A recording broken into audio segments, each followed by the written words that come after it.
Tom Trento.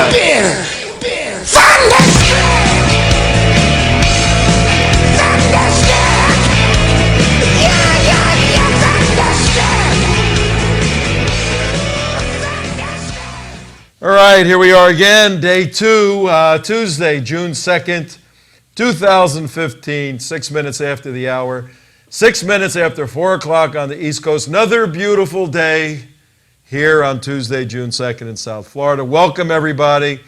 Tom Trento, your host, Enemies of the State, where we go after enemies of the state. Pretty simple.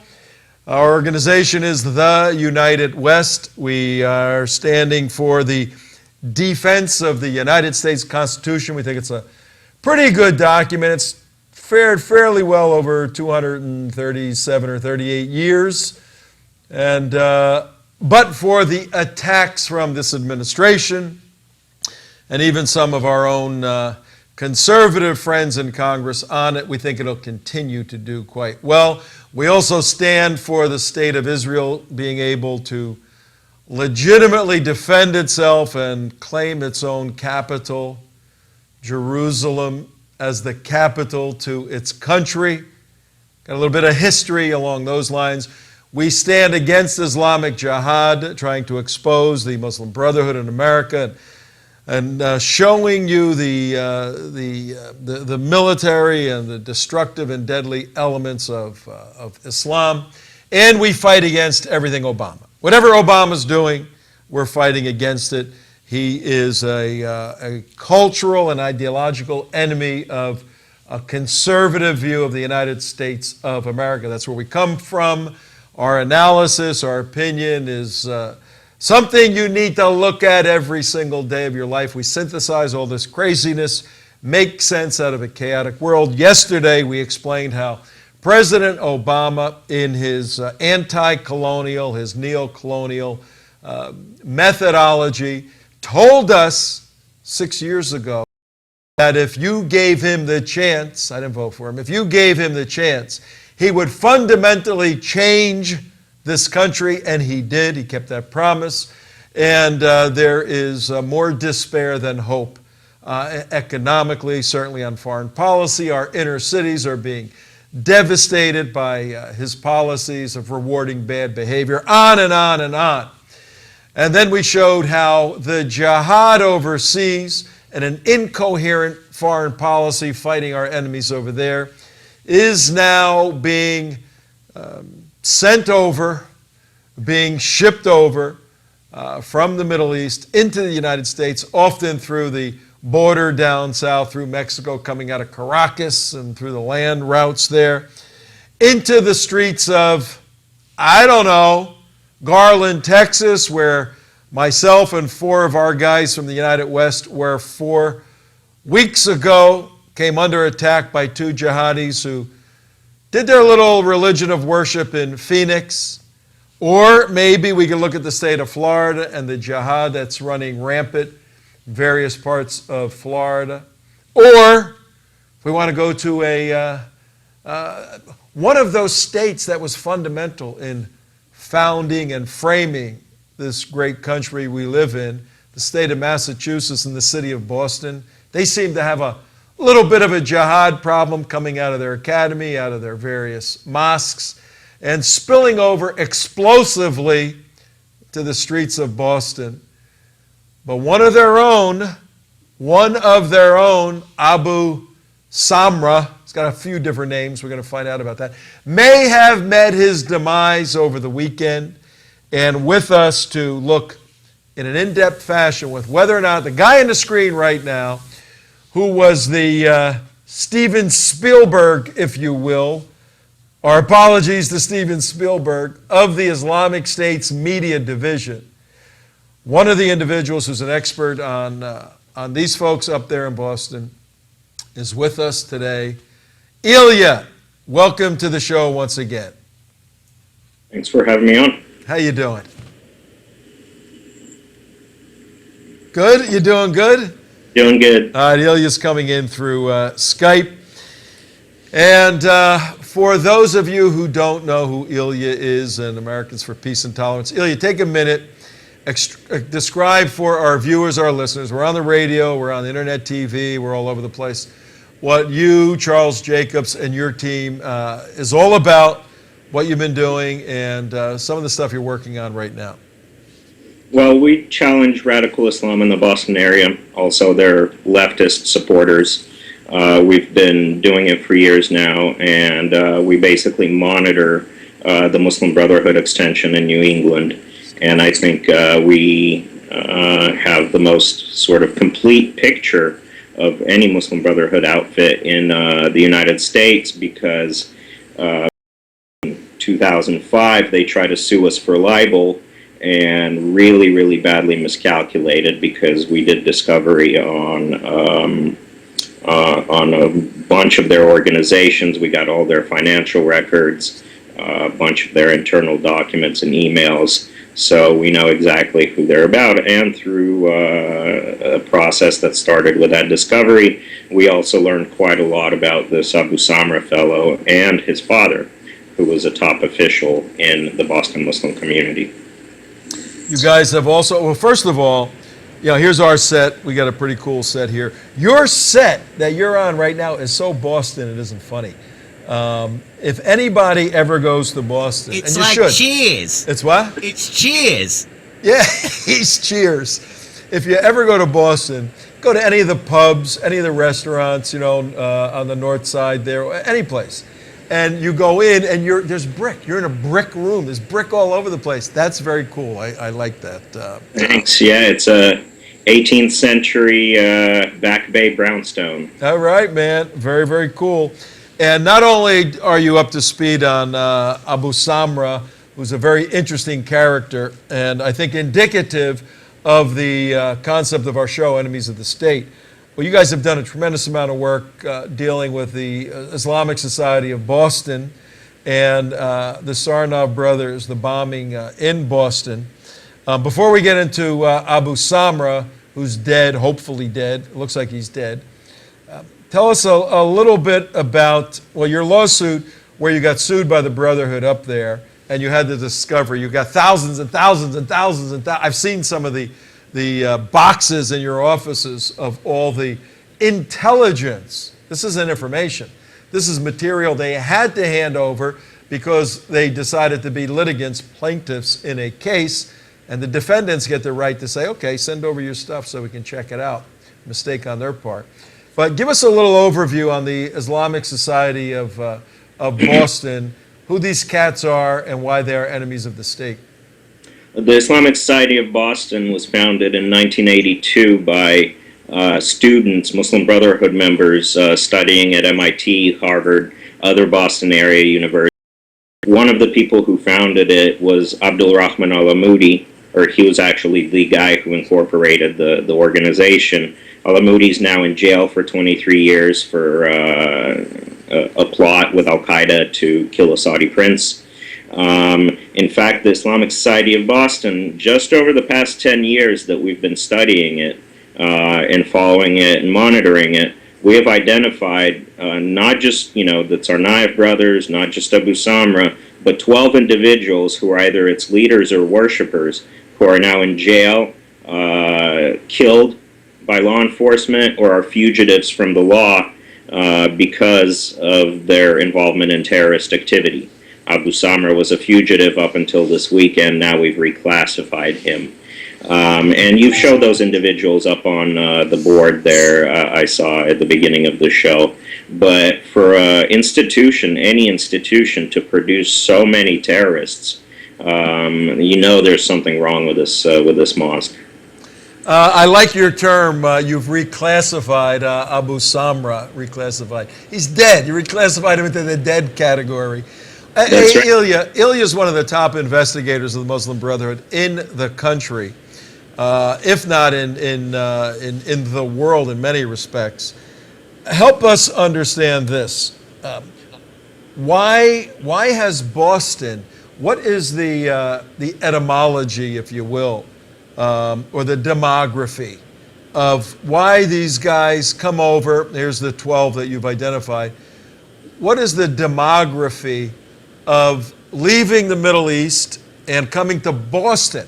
Are they like They want good seafood, or they want to be patriots, or why Boston? What's the draw with Boston? It's really primarily Boston's universities. So the Muslim Brotherhood's history in the United States is really one of its being founded by students. And in the 60s and the 70s, Muslim Brothers started coming over to the United States to study.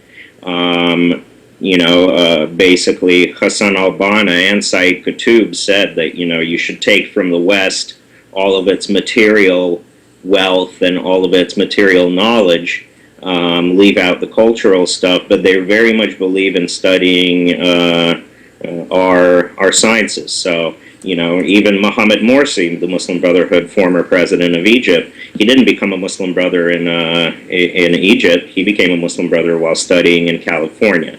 So it's really the universities, Boston's many, many universities, that drew the first batch of people that started coming over. Then after that, there have been some refugees. We have a large Somali community, large Bosnian community. The city is very friendly to refugee resettlement, and it just kind of mushroomed from there. It's a very diverse community from many, many different Muslim countries. All right, and so, of course, so for our audience, at 17 minutes after the hour on Tuesday, June number 2, only 6 months minus 1 day left in hurricane season here in Florida. You guys got hit, I think, not too long ago by a tail end of a pretty bad storm, right? Yeah. Yeah, it wasn't that bad for us, but yeah, there's some wind.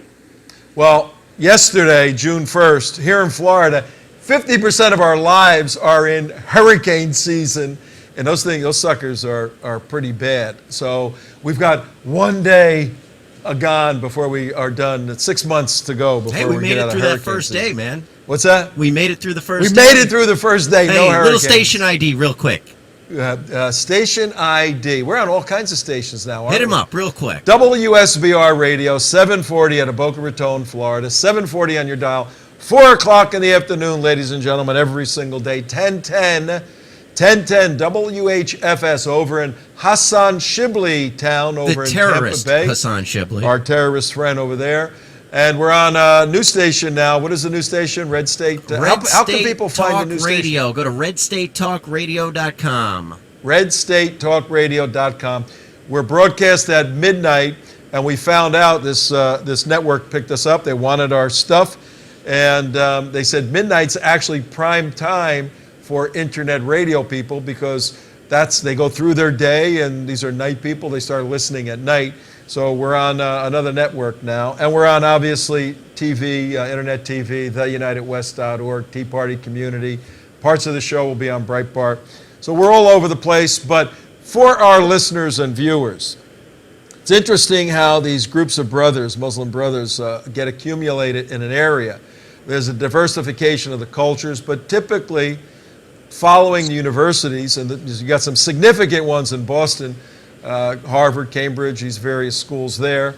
And then they build the Islamic societies out of it. And then you got Abdul Rahman Al-Amoudi.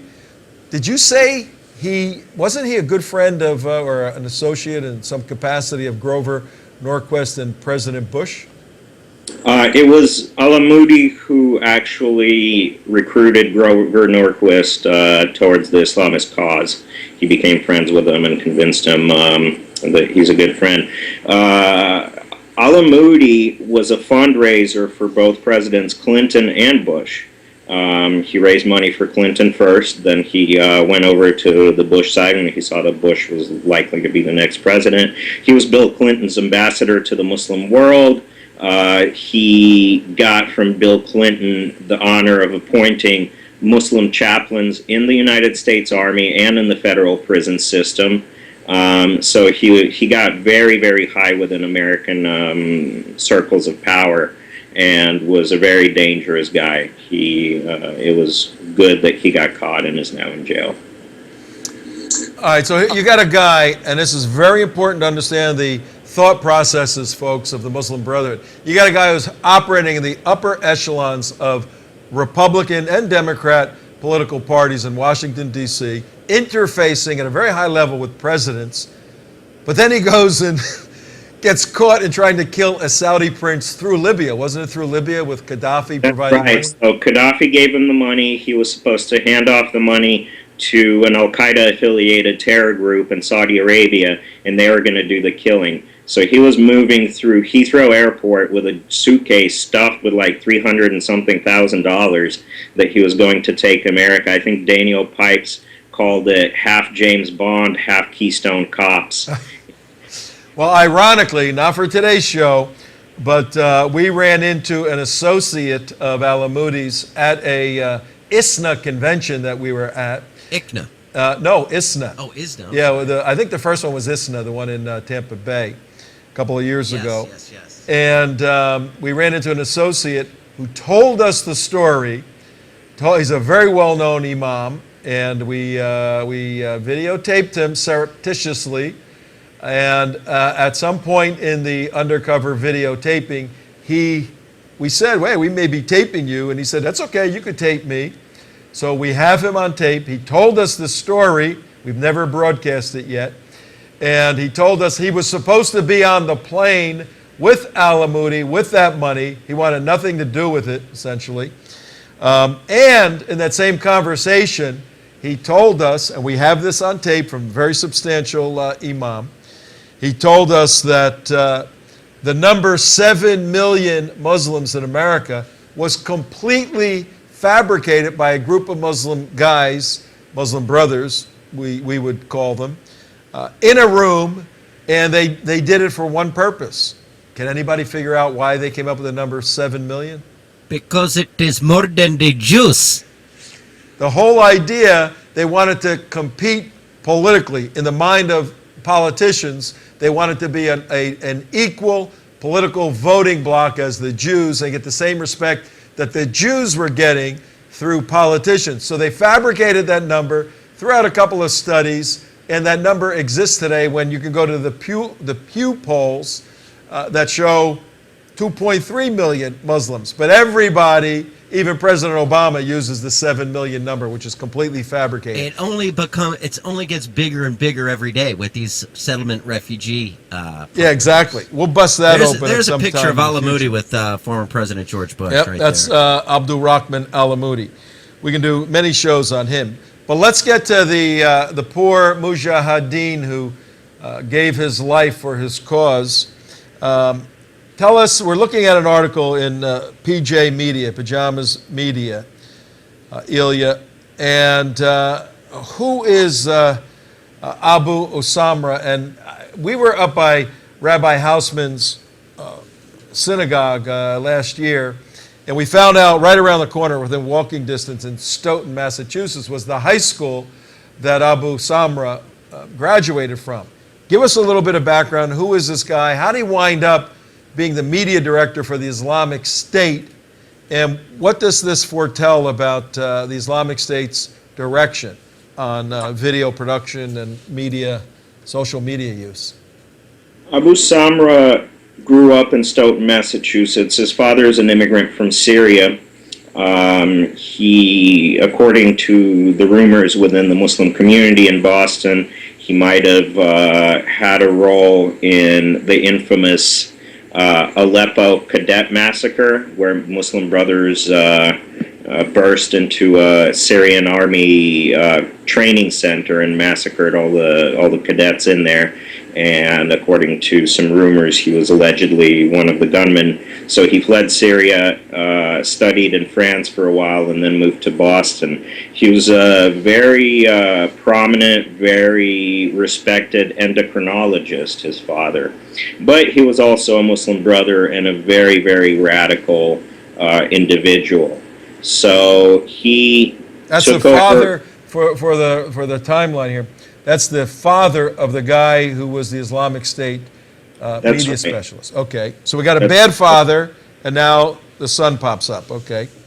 So the father, he became a leader in the Boston Muslim Brotherhood. There are suburban mosques that are dominated by the ISB, and they're called the Islamic Center of New England, where his father was the president.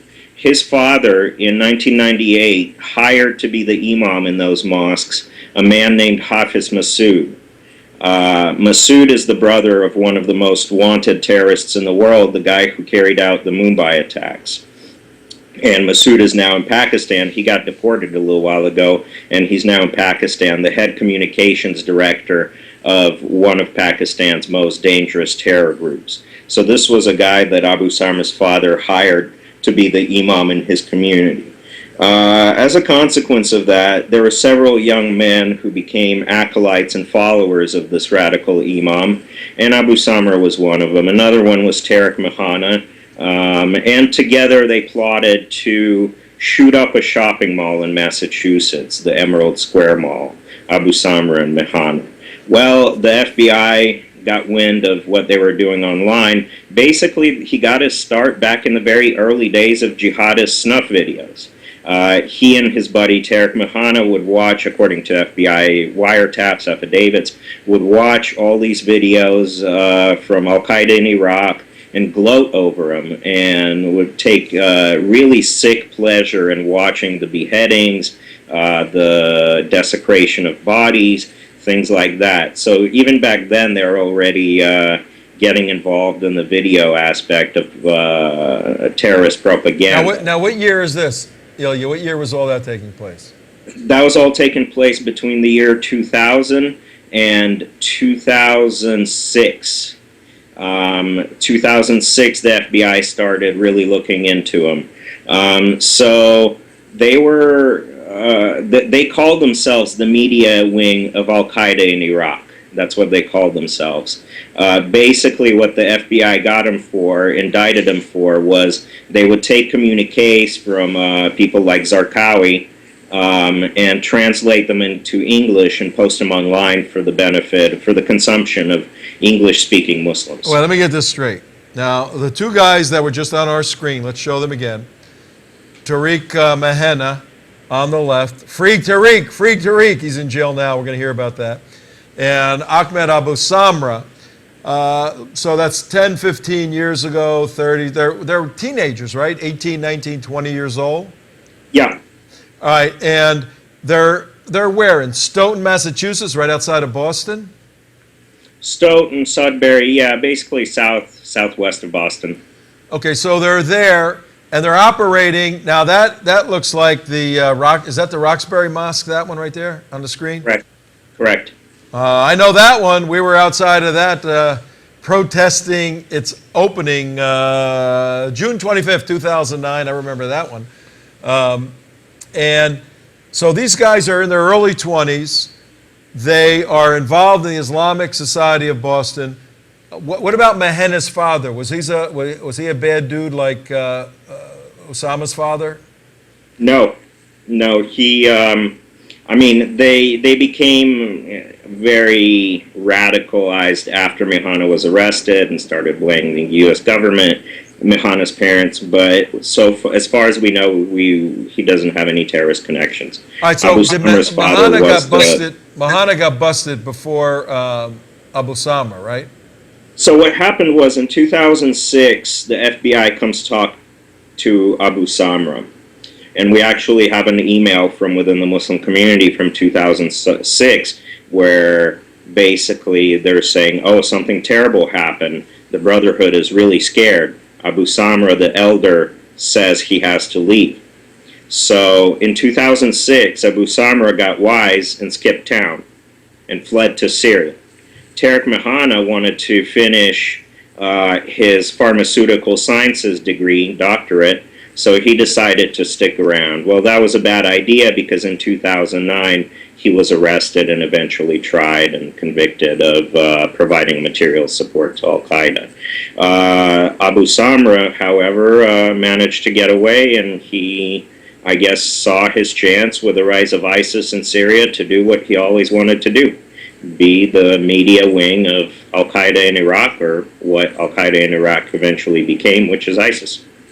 So in 2006, he was about 22 years old or so. I think he was 31 when he met his demise. Abousamra. He takes off, finds his way to Syria because he's Syrian, correct? Yep. Was he Arabic speaking? Did he speak Arabic?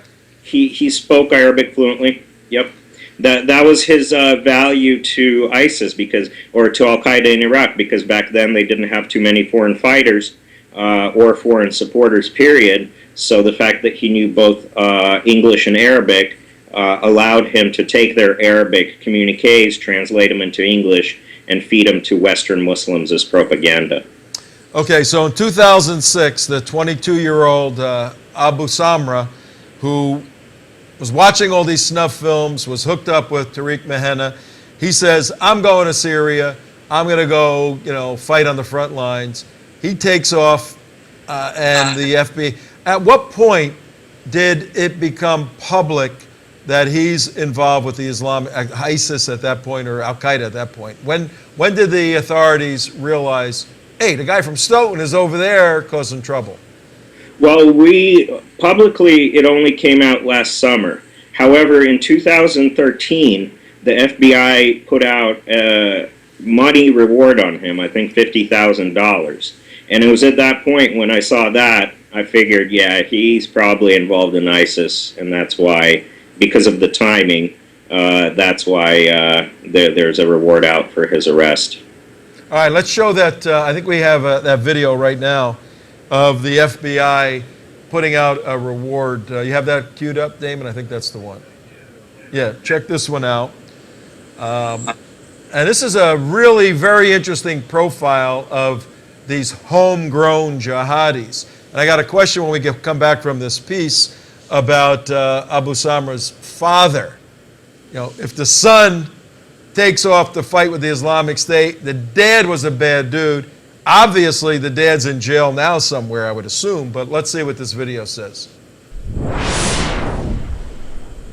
The FBI is looking for Ahmad Abousamra, a wanted fugitive since 2009. Up to a $50,000 reward is being offered for information leading to his capture. He was indicted in 2009 on 9 terrorism-related charges, including conspiracy to kill American soldiers overseas. The indictment alleges Abousamra believed there was religious justification for suicide bombings and the glory of dying on the battlefield. Abousamra sought to attend terrorist training camps in Pakistan. He also traveled with his convicted co-conspirator to Yemen for the same purpose. Both attempts were unsuccessful. Still, he traveled to Iraq with the hope of joining the insurgents. His activities there are largely unknown. Abousamra is 5'11", with a thin build, and he has a higher-pitched voice. Listen now to a recording of his voice. If they don't have a warrant, they don't have the right to do that. Make sure you tell your mother that next time, because they might scare her. You know what I'm saying? Ahmad Abousamra fluently speaks, reads, and writes both English and Arabic. He has extensive computer skills. Abousamra was last known to be in Aleppo, Syria with his wife, at least one young daughter, and extended family. Anyone with information regarding Abousamra's location, please call 1-800-CALL-FBI or contact your nearest American embassy. Please visit FBI.gov for more information.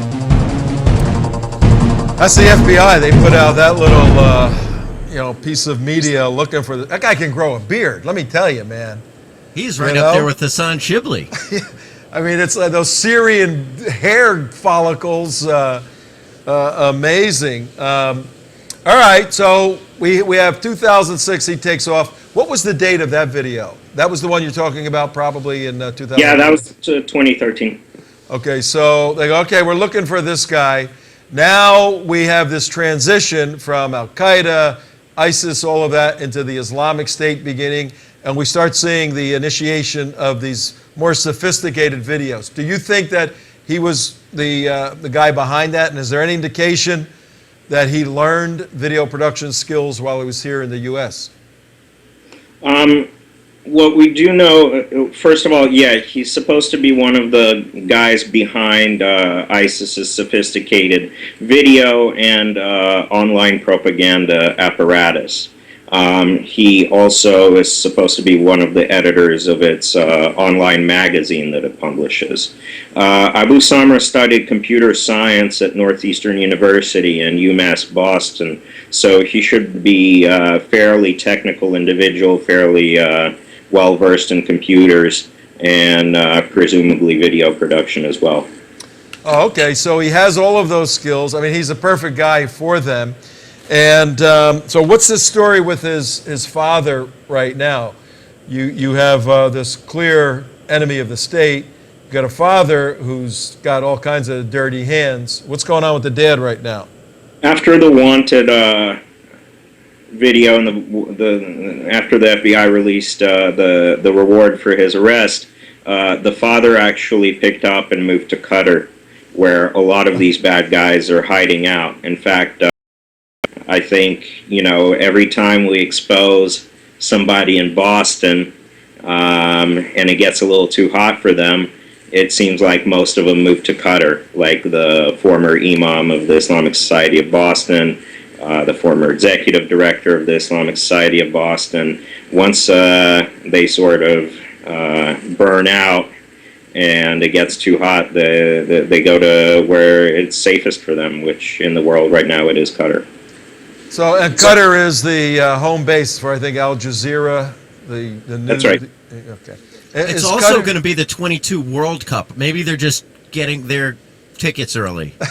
That's all they're doing. They're getting, they're going to play soccer in 147 degrees weather. No big deal about that. Unbelievable. Well, hey, Ilya, where's all this end? Where does it end? Look, I think there's one major thing that the U.S. government needs to do. It won't do it under this administration.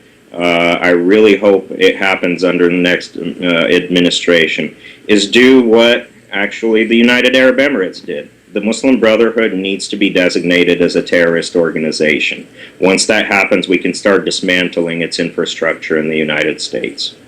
That's the way to win this fight. Okay, and President Obama, with last count 5, I think one of them flew the coop, 5 Muslim Brotherhood advisors. I don't think he's too close to working with the State Department to have them identified as well, actually, part of the Iranian nuclear negotiations are the Iranians are demanding that he purge his administration of Muslim Brotherhood. Oh, that's a possibility. Yeah, that's a real possibility. What a chaotic situation. But everybody, you can rest assured, with Charles Jacobs and Ilya up there in the Boston area, keeping the Northern Front safe, exposing and investigating, that you can continue vacationing and spending a lot of money in a very expensive town, but a great town. And Ilya, we have a connection with Mehenna and a pharmacist that I ran into down here who we'll have to pursue offline, because we have a very interesting connection with a guy. They both went to the same pharmacy school up in Massachusetts. I think it was Massachusetts Institute of Pharmacy, something like that. Yeah, MCPH, Massachusetts College Pharmaceutical Science, I think. Yeah. Yeah, I had a run-in a while back with a very prominent Islamic pharmacist who was very involved and got in a lot of trouble with having pill mills all over the state of Florida. But there was a connection that we'll have to talk about at some point. In any event, we're going to have to let you go, but what would you like to leave with our viewing and listening audience? I would hope everybody comes, checks out our website, peaceandtolerance.org. We've just released an expose on the Muslim chaplain at MIT who happened to be a major Al-Qaeda fundraiser in the 1990s. Check that out. And stay tuned, because we're going to have more coming. All right, you guys are doing a fabulous job. Go to their website, folks, Americans for Peace and Tolerance. I can't get over that wonderful name, Americans for Peace and Tolerance. I love it. It almost sounds like a brotherhood group. I know. It was slick, very, very slick. But you guys take care, and we're here. Anything breaks, let us know. We play your investigative videos, all of that. And I have a feeling we're going to be doing more together in the future at 40 minutes after 4 o'clock on this beautiful Tuesday, June 2nd. Ilya, take care. Bye-bye. Bye-bye. All right, ladies and gentlemen, there are a few people as well informed who, as Charles Jacobs, who is the director of Americans for Peace and Tolerance, and for Ilya Fektestov, who is a tremendous investigator. Went to Dartmouth, did work in the sciences, hard sciences at Dartmouth, then got involved in doing this, took his investigative analytical skills and simply applied them to another area of life, terrorism, and as exposing and also producing fabulous work, fabulous expose videos. So, for all my Muslim brothers and sisters, Pascal had a wager, and I'm gonna kind of reverse the wager a little bit. He was a Christian, and he simply said, look, either God exists or he doesn't exist, and you got a 50-50 chance of him existing or not existing. And Pascal's wager simply was, if you accept to believe in God and you follow he was a Christian, the Christian view of life, love your neighbor, love your enemy, take your shirt off your back, all of this, you've lived a good life. And if it's right that God exists, then you have an eternal reward. If there is no God, if you were wrong in your wager, betting on Christianity, and you die and you're annihilated, you don't exist anymore, you still lived a very good life. Conversely, if you bet that God doesn't exist and you live a self-controlled, self-directed, self-satisfied life, not a Christian selfless life, and Christianity was true, then you have an eternal separation from God, and you've lived a chaotic life. So Pascal was saying, bet on living the Christian life. He said it makes sense on both ends.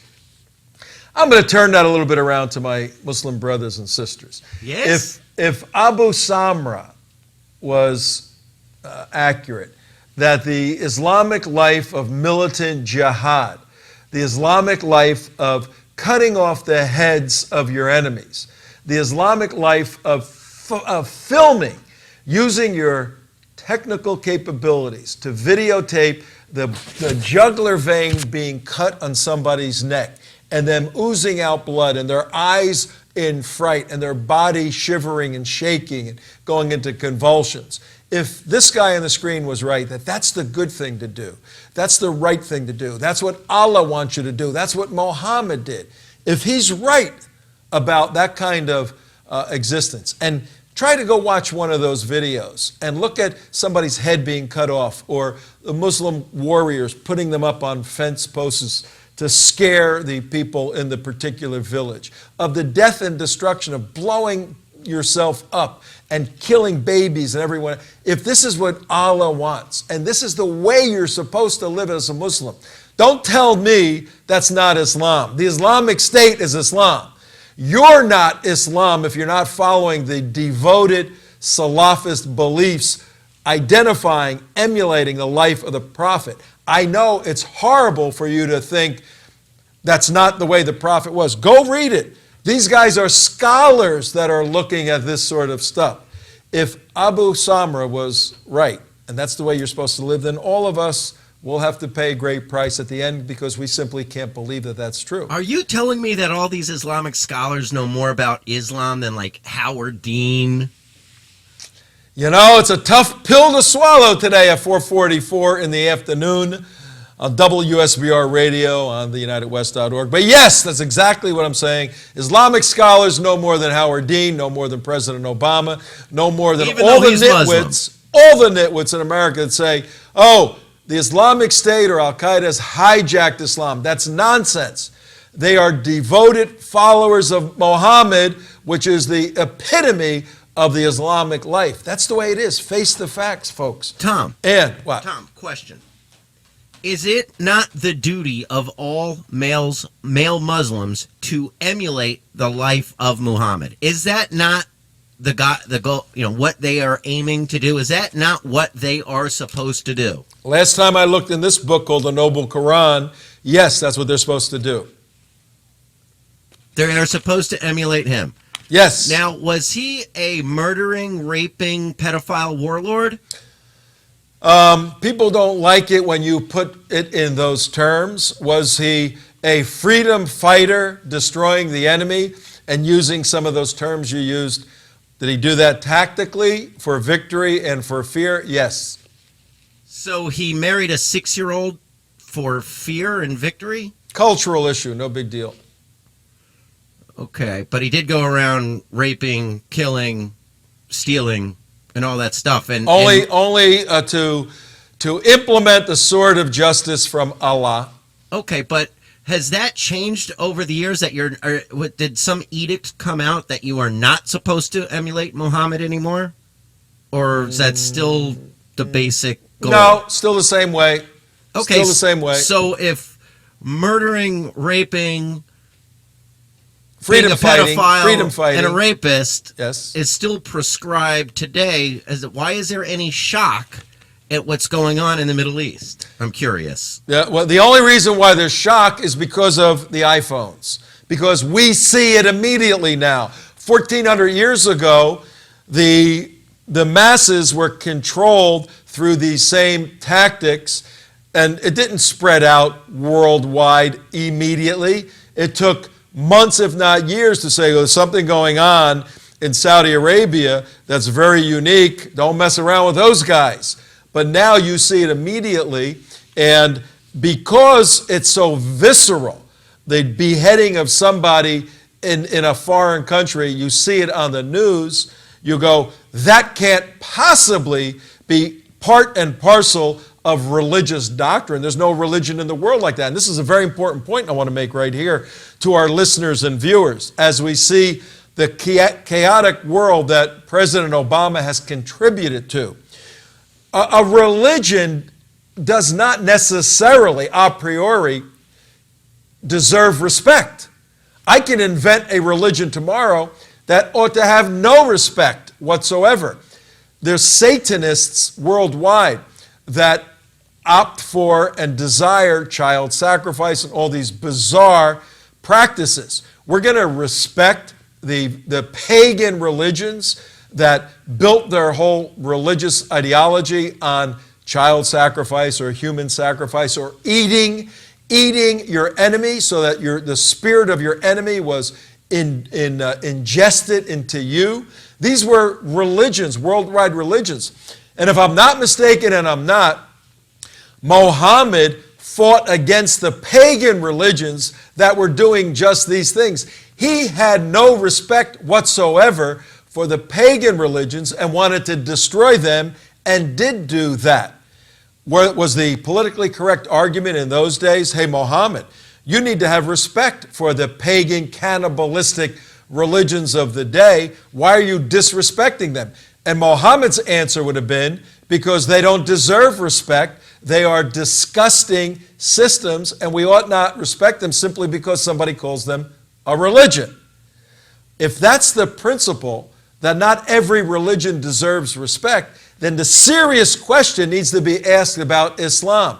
Does Islam Q-U-A, as Islam, not as we want it to be, not as my friend Zuhdi Jasser hopes it would be, not as President Obama makes it out to be, but does Islam, as articulated in this book, and this book, Reliance on the Traveler, does that religion deserve a priori respect without consideration, without analysis, without criticism, simply because somebody calls it a religion? No. That's a rhetorical question. Obviously not. No religion, Christianity, Judaism, no religion a priori deserves respect because somebody says it's a religion. Religions earn respect. Earn respect. Judaism has to earn respect, and it's laid out its life over 4,000 years, and it's a religion that has earned respect. Christianity has earned respect over 2,000 years. Have there been problems in Judaism and Christianity that made it something those practices ought not be respected? Of course there's been abuses, but the doctrines are what we're talking about. The Jewish doctrines, the Christian doctrines have earned respect and therefore are religions that ought to have respect. Islam has not earned respect by any means per its doctrine. So we're making an epistemological mistake, ladies and gentlemen, to just simply ascribe to Islam respect without analyzing it. Thankfully, the essence of true Islam is coming out now by its devoted followers, one of whom was zapped over the weekend. Abousamra, the guy from Stoughton, Massachusetts, who was producing the movies showing true Salafist. Salafist means following the Prophet the closest. True Salafist Islam. And now people are saying, wait a minute, that can't be Islam. Now we have this battle within a Western composition of Islam and true Islam, and that's perfect. That debate needs to take place. But for those of us who critique Islam and are called Islamophobes, I got a message for you. Islamophobia is working. Our work in criticizing and analyzing and calling into question some of these doctrines and calling into question Muslim Brotherhood leaders over the past 14 years is working. Islamophobia works. We're eliciting a true understanding and exposing a true understanding of doctrinal Islam. Do we hate Muslims? No. We're concerned about Muslims, and we want them to break away from doctrinal Islam, invent your own, like Zuhdi Jasser's doing, invent a modified or a reformed Islam that's nonviolent, and go worship any way you want. That's fine. Don't say that that is true Islam. It is not. It is not. No. In fact, a very well-respected writer that you know personally, Raymond Ibrahim, came out with an article in Front Page Mag a couple of weeks ago, and he was saying that the Reformation that everyone is waiting for, we're seeing it. Like the Protestant Reformation was when people went away from some of the customs that the church had taken to over the years and away from the scripture. Then Protestants went back to the scripture. That is what we are witnessing in the Muslim world today. Due to their lack of education over centuries, it's most Muslims are illiterate in the Middle East. Okay, literally, they are illiterate. So it's only recently that a lot of them are able to get their hands on the Quran and actually read it. And the internet has certainly helped them get exposure to the Quran. And the Reformation, we're seeing it. They're going back to the scripture, and the scripture is death and mayhem. This is really a very, very good point. Tom Trento here with Damon in the studio. You just saw a little shot of him in there at 4:53 in the afternoon. 53 minutes after. Thank you for joining us on WSBR Radio, commercial radio. We buy the time. We don't run any commercials. Commercial-free commercial radio. Commercial-free commercial radio. It's not Blog Talk Radio, which we love. It's great. Damon has a show on Sunday evenings. Alan Kornman has a show on Mondays. Mary Wibicki has a show when? Tuesdays? No, she doesn't. When is hers? Eliza Jane has a show on Wednesdays. We got to put the schedule out for all of our Blog Talk Radio folks on Radio Jihad. We got to, if you can put that together. We love Blog Talk Radio. It's great. We buy the time on an AM station in South Florida, a very large station. We don't have commercials. We don't sell commercials. We exist on donations. We're a 501c3. Please make a monthly contribution, a commitment of $25. Keep us on the air. We're doing very cool stuff that you see. Some of and which we're broke. And we're broke, that's for sure. Our car broke down over the weekend. No, it didn't break down. It blew up. It blew up. It blew died. up. It died. So now we're thumbing our way to work almost. But we're looking for the donation of an automobile. It's tax deductible. We can show you how to do that. Contact Tom at the United West. But here's the great point that you just made, Damon. Whereas the Protestant Reformation focused on the abuse of the Catholic Church, aligning itself with the state. Here's the Bible. This is not the Bible, but make believe. God help me in heaven. Make believe it's the Bible. Here's the Word of God. The Catholic Church took this, started out in the right direction, then included state control of religion, and the state and church were joined together through the early centuries and through the Middle Ages, or the Dark Ages. The state started to function, the church started to function as a state and had tremendous abuses. That's when some of the Catholic reformers like Martin Luther said, hey, we got to fix this. We got to reform the Catholic Church, break away from its state, its political control, and go back more toward the spiritual relationship between a person and his God. Break away from political state control to personal spiritual control. And Protestants protesting against the Catholic Church said, that makes sense.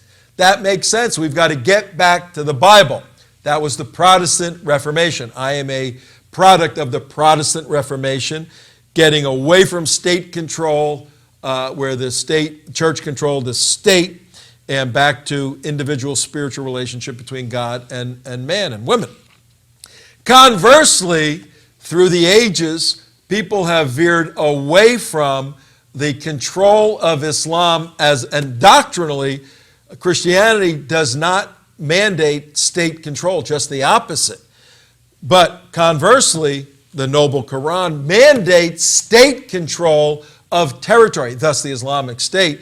But Muslims have veered away from that through the ages, and they were trying just to worship independently, going to different places and living that way. But now the true Reformation is Muslim scholars saying, no, we've got to come back away from a personal relationship between you and Allah to state control of territory, state control of institutions.